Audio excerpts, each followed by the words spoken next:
แล้วอะไรเอาสบายดีFCเนาะมื้อนี้ลองมานับเงินขึ้นห้องเพลงเมื่อวานนี่2เพลง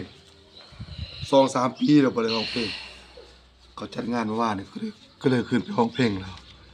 อันนี้เป็นเงินที่ว่าทางอันคนที่ฮักแพงแล้วก็ FC เอาให้เนาะนับนำกันมันที่ได้เท่าไหร่1 2 3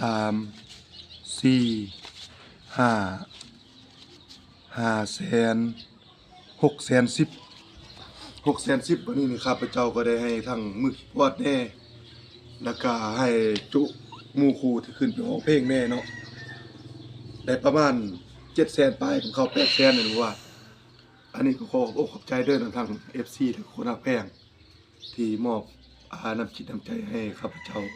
ขึ้นร้องเพลงเมื่อวานเนาะจนเจ็บคอเลยนี่เนาะหาก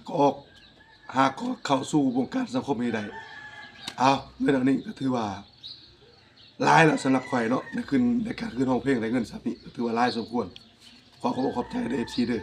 เอาขอบใจบ๊ายบายลาสมิทละคลิปนี้